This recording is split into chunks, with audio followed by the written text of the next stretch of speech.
జమీందారి బిడ్డడవు తెలంగాణ కొరకు నీవు జైలు పాలు అయ్యావు ఆ జైలు రికార్డులు గోడలు గేట్లు అన్న నీ ఘనత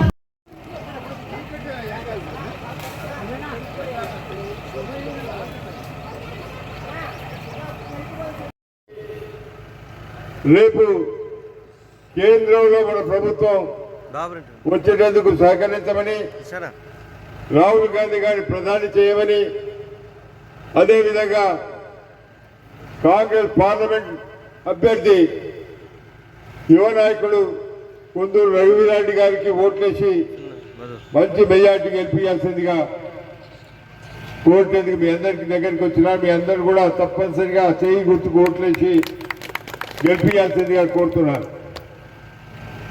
మొన్నటి ఎన్నికల్లో శాసనసభ ఎన్నికల్లో మనం గెలవలేకపోయినా కొద్ది ఓట్లతో పోయినా, అయినా కూడా మన ప్రభుత్వం వచ్చింది. ప్రభుత్వం 5 సంవత్సరాల కాలంలో మేము ఆ రోజు చెప్పిన 6 గ్యారెంటీలతో పాటు ఈరోజు కేంద్ర కాంగ్రెస్ పార్టీ 5 గ్యారెంటీస్ ఇచ్చింది. గతంలో 1200కు గ్యాస్ సిలిండర్ ఉంటే దాన్ని 500కు గ్యాస్ సిలిండర్ ఇవ్వటం జరుగుతుంది. అదేవిధంగా 6 గ్యారెంటీలు ఈ ఎన్నికల కోడ్ వచ్చింది కాబట్టి ఈ ఎన్నికల కోడ్ తర్వాత తప్పనిసరిగా ఈ గ్యారెంటీస్ అమలు పరిచే బాధ్యత మాదని చెప్పి సందర్భంగా మనం చూస్తున్నాను. చాలా ఇల్లు కట్టేయటం జరుగుతుందని చెప్పి సందర్భంగా మనం చూస్తున్నాను. ఏదైతే కేసీఆర్ గారు కానీ బీజేపీ మోడీ గారు కానీ ఇద్దరు కలిసి 10 సంవత్సరాలు ప్రజలను మోసం చేసినారు. వాళ్ళు ఇచ్చిన వాగ్దానాలు కూడా ఒక్కటి కూడా నెరవేర్చలేదు. అందు గురించే ఆలోచించమని అడుగుతున్నాను. కాంగ్రెస్ పార్టీ ఎప్పుడైనా కూడా చేయగలిగింది చెప్తుంది, చెప్పింది చేస్తుంది. ఈరోజు మనం చూసినట్లయితే కాకుండా అసెంబ్లీకి పోకుండా కూడా అధికార కార్యక్రమాలు ఏదైతే అభివృద్ధి కార్యక్రమాలే కావచ్చు, సంక్షేమ కార్యక్రమాలు కావచ్చు, అవి మీకు అందజేసే బాధ్యత నాకుంటుంది, అధికారం నాకుంటుంది అని చెప్పి సందర్భంగా మనవి చేస్తున్నాం. అందుగురించి ఆలోచించమని అడుగుతున్నాను. ఈరోజు ఈ ఉపాధి హామీ పథకం మన దేశంలో ఉండబడిన పేద మహిళలు, వ్యవసాయ కూలీలకు పని దొరకక చాలా పస్తులు ఉంటున్నారనే ఆలోచనతో వారికి పని దొరకని రోజుల్లో పనికి ఆహార పథకం పెట్టి వారిని ఆదుకునే అవకాశం కల్పించింది మన సోనియమ్మ అని చెప్పి మీకు ఒకసారి మనవి చేస్తున్నాను. సోనియా గాంధీ గారు ఏదైతే 6 గ్యారెంటీస్ ఇచ్చింది, మన ప్రభుత్వం వచ్చిన తర్వాత వాటిని ఇంప్లిమెంట్ చేస్తున్నాం. మహిళలకు ఫ్రీ బస్సే కాకుండా చాలా కార్యక్రమాలు రేపు మనం చేయబోతున్నాం. ఎలక్షన్ కోడ్ ఉన్నది కాబట్టి మేము ఏం చేయలేకపోతున్నాం. దయచేసి మరి తులజరావుపేటకు మంచి పేరున్నది. నాకు ఇక్కడ చాలా మంది స్నేహితులు ఉన్నారు. మరి ఇక్కడ ఇప్పుడు శాసనసభ్యుడు జగదీశ్వర్ రెడ్డి మీ గ్రామానికి ఎన్నిసార్లు వచ్చినాడు? వచ్చిండా?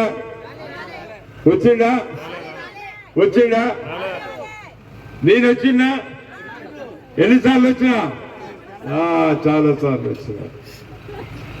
నేను మీ వాడినా? జగదీశ్వర్ రెడ్డి మీ వాడా? ఓకే. అది గురించి దయచేసి మీ మీద విశ్వాసంతో మళ్ళీ ఓట్లు అడిగేందుకు వచ్చినాను.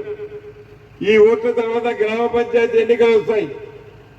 గ్రామ పంచాయతీ ఎన్నికల్లో మన అభ్యర్థులు గెలిపించుకోవాలి. మండల ఎన్నికలు వస్తాయి, జిల్లా పరిషత్ ఎన్నికలు వస్తాయి, సహకార సంఘ ఎన్నికలు వస్తాయి. ఇవన్నీ మనం గెలిపించుకున్నట్టయితే మన ప్రభుత్వం మనది కాబట్టి మనందరికీ సహకారం చేసే అవకాశం ఉంటుందని ఈ సందర్భంగా మనం చూస్తున్నాను. మా తమ్ముడు చేస్తూ చెయ్యి గుర్తుకు ఓట్లేయాలని చెప్పి కోరుతూ చెల్లి ఏమక్క చెప్పిస్తా. ఒక్క ఓటు పోకుండా తుల్యరావు ఏంటంటే కాంగ్రెస్ గద్దాన్ని నిరూపించాలి. నిరూపిస్తారా? సోనియా గాంధీ గారి నాయకత్వం, రాహుల్ గాంధీ గారి నాయకత్వం, ఖర్గే గారి నాయకత్వం. చెయ్యి గుర్తుకే. అందరికీ నమస్కారం. మీ గ్రామానికి వచ్చిన సందర్భంగా మీరు ఇచ్చిన స్వాగతానికి మరొకసారి నమస్కారాలు. రేపు 13వ తారీఖు జరగబోయే పార్లమెంట్ ఎన్నికల్లో కాంగ్రెస్ పార్టీ అభ్యర్థి మిమ్మల్ని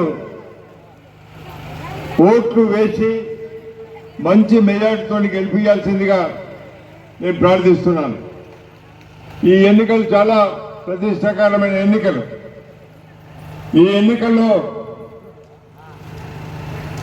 మన భారతదేశ భవిష్యత్తును నిర్ణయించే ఎన్నికలు.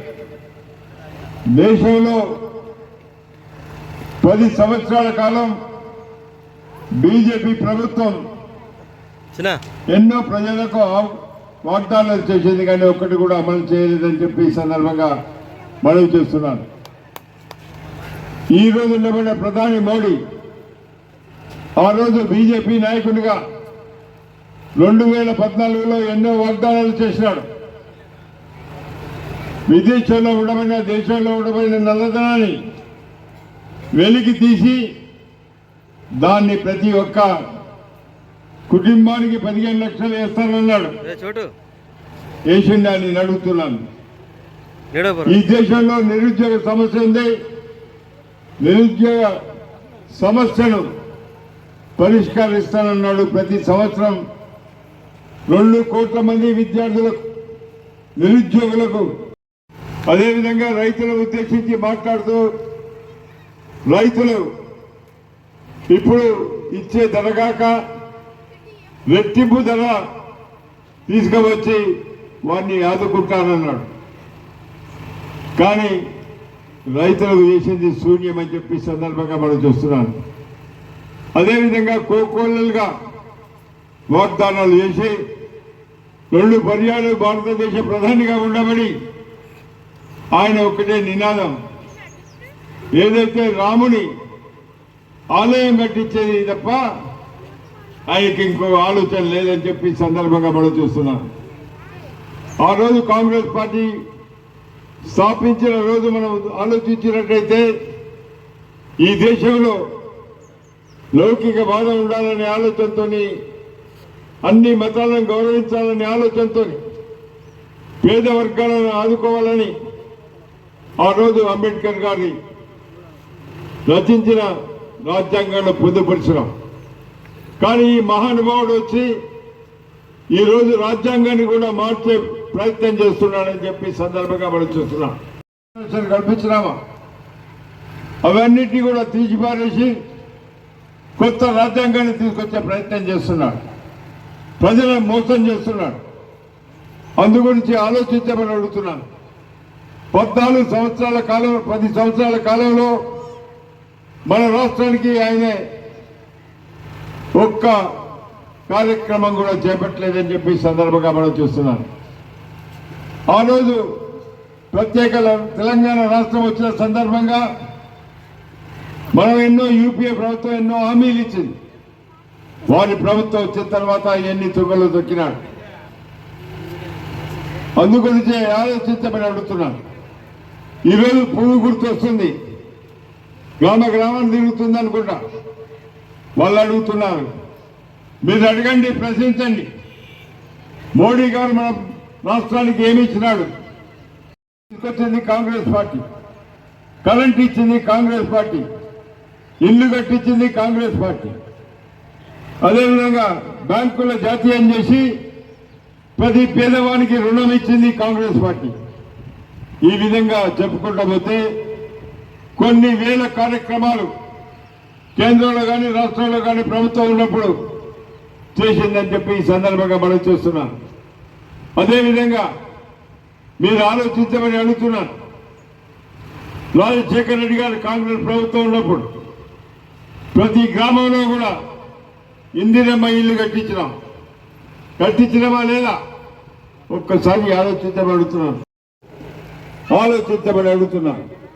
కాంగ్రెస్ పార్టీ ఎప్పుడు కూడా ప్రాంతాన్ని అభివృద్ధి చేయాలి, ప్రజల సంక్షేమం చూసే పార్టీ కాంగ్రెస్ పార్టీ, పేదల పార్టీ కాంగ్రెస్ పార్టీ. అందుగురించే ఆ రోజు ఇందిరమ్మ ఇల్లు ప్రతి గ్రామానికి ఇచ్చినాం. అదేవిధంగా మంచినీటి సౌకర్యం కలగజేసినాం. ఒక్కసారి ఆలోచించమని అడుగుతున్నాను. కొందూరు వెంకయ్యనాయుడు గారి తండ్రి కొందూరు జానారెడ్డి గారు ఏ కార్యక్రమం చేసారో ఒక్కసారి ఆలోచించబడుతున్నాను. మనకు 2 మంచినీటి కార్యక్రమాలు తీసుకొచ్చినాం. కృష్ణా జలాలు బాలేరు నుంచి నియోజకవర్గంలో గ్రామీణ ప్రాంతాలకు ఒక స్కీమ్, పట్టణాల్లో ఒక స్కీమ్ తీసుకొచ్చిన ఘనత కాంగ్రెస్ పార్టీ అని చెప్పి ఈ సందర్భంగా మనం చేస్తున్నాం. కానీ సాంకేతికంగా ఓడిపోయినాం తప్ప నైతికంగా ఓడిపోలే. అందుగురించే ఈ ఎన్నికల్లో మన సత్తా చూపెడతాం. నియోజకవర్గాల్లో కాంగ్రెస్ జెండాను ఎగరవేద్దామని చెప్పి సందర్భంగా మనం చేస్తున్నాం. కానీ మొన్న ఎన్నికల్లో చూస్తే మాత్రం నాకు ప్రేమ పోలే. నీ ఓడిపోయిన తర్వాత కూడా ఈ గ్రామం నుంచి 100 kV ట్రాన్స్ఫర్ కావాలంటే ఇచ్చినాం. ఎందుకు ఇచ్చినాం? ప్రజలకు అవసరం చేసేది బాధ్యత కాంగ్రెస్ పార్టీకి ఉంది, కాంగ్రెస్ నాయకుడు. మీ గ్రామానికి ఎప్పుడైనా ఈ రోజు ఉండబడిన శాసనసభ్యుడు మొన్నటి దాకా మంత్రిగా ఉన్నాడు జగదీష్ రెడ్డి ఎన్నిసార్లు వచ్చాడు మీ గ్రామానికి? వచ్చిందా? నేను ఎన్నిసార్లు వచ్చిన పిలిచినప్పుడు పిలవకున్నా వచ్చిన, పెళ్లి అయితే వచ్చిన, సాగులకు వచ్చిన, మంచి కార్యక్రమాలకు వచ్చిన. ఎన్ని కార్యక్రమాలకు రాలేదైనా నేను వచ్చిన కార్యక్రమాలకు వస్తే ఇంకొక ఓటు ఏ పార్టీకి పడదు, కాంగ్రెస్ పార్టీకి తప్ప అని చెప్పి సందర్భంగా మనం చేస్తున్నాను. మరి నేనేం పాపం చేస్తున్నాను నాకు అర్థం కాదు. 200 ఓట్లు మైనస్ వచ్చినాయంటే అన్నీ అటు ఇటు చూస్తున్నాడు. మనకు సవాల్ తీసుకోవాలి. 600 ఓట్లు వాళ్ళకు వచ్చినాయి, మనకు 400 వచ్చినాయి. ఈసారి 1000 ఓట్లు కాంగ్రెస్ పార్టీ అభ్యర్థికి వచ్చినప్పుడే మీ గ్రామాన్ని దత్తత తీసుకుంటాను. మీరు అడిగినా అడగకున్నా అన్ని కార్యక్రమాలు కూడా చేస్తారని చెప్పి సందర్భంగా మనం చూస్తున్నాం. ఇది నా గ్రామం, ఈ అడ్డా కాంగ్రెస్ అడ్డా అని నిరూపించుకోవాల్సిన అవసరం ఉందని చెప్పి సందర్భంగా మనం చూస్తున్నాం. ఈరోజు బీజేపీ బీఆర్ఎస్ అభ్యర్థులు రణంగంలో ఉన్నారు. మన వర్గాలు ఎవరైనా బీజేపీ వాళ్ళు వస్తే 10 సంవత్సరాల కాలంలో మోడీ గారు ప్రధాని కాకముందు ఏం చెప్పినారు ప్రజలు? ఏదైతే ప్రతి ఇంటికి కూడా ప్రతి కుటుంబానికి 15 లక్షలు ఇస్తానన్నాడు. మీ గ్రామంలో ఎవరికైనా 15 లక్షలు వచ్చినాయా? రైతుకు పండించే ధాన్యానికి రెట్టింపు ధర కలగజేస్తున్నాడు. చేసిండా అని నేను అడుగుతున్నాను. బీఆర్ఎస్ నాయకుడు కేసీఆర్ గారు ఉద్యమంలో ఏం చెప్పినాడు? దళితుల్ని ముఖ్యమంత్రి చేస్తాను, మొట్టమొదటి ముఖ్యమంత్రి అన్నాడు. చేసిండా అని నేను అడుగుతున్నాను. 3 ఎకరాలు ఇస్తున్నాడు, చేసిండా? ఇంటికో ఉద్యోగం ఇస్తున్నాడు, ఇచ్చిండా అని నేను అడుగుతున్నాను. ఆయన కొన్ని వందల వాగ్దానాలు చేసిండు, ఒక్కటి కూడా నెరవేర్చలే. ఇక ఇక్కడ ఉండే మన మహానుభావుడు అభివృద్ధి చేశాడు అంటున్నాడు. ఎక్కడ అభివృద్ధి చేశాడు అడుగుతున్నాను. మీ గ్రామానికి రండే రాలేదా? ఈ గ్రామ సమస్య ఏం తెలుసు? ఏమైనా అభివృద్ధి కార్యక్రమాలు చేసిందా అని అడుగుతున్నాను. బలహీన వర్గాల వారికి అందరికీ డబుల్ బెడ్రూమ్లు కట్టిస్తానన్నాడు. కట్టించినా మీ గ్రామంలో వచ్చినాయా? రాలే. కట్టించినాయి అప్పుడు మన ఇందిరమ్మ రాజ్యంలో ఇందిరమ్మ ఇల్లు కట్టించినాం. నేను శాసనసభ్యునిగా ఈ నియోజకవర్గంలో 15,000 ఇల్లు కట్టించినాను. ఆలోచించమని అడుగుతున్నాను. కాంగ్రెస్ పార్టీ ఎప్పుడైనా కూడా చేయగలిగింది చెప్తాం, చేసేది చెప్తాం. అందుకొచ్చే మాయ మాటలకు లొంగకండి, డబ్బులకు లొంగకండి. బీజేపీకి ఎన్ని వచ్చినారా? పువ్వు పెడతాడు ఎన్నికలప్పుడు. ఆయనకి ఇన్ని ఓట్లు వచ్చినాయని నేను ఆశ్చర్యపోతున్నాను. ఆలోచించమని అడుగుతున్నాను. అందుగురించే ఈసారి మంచి మెజార్టీ చూపెడతారని నాకు పూర్తి విశ్వాసం ఉంది.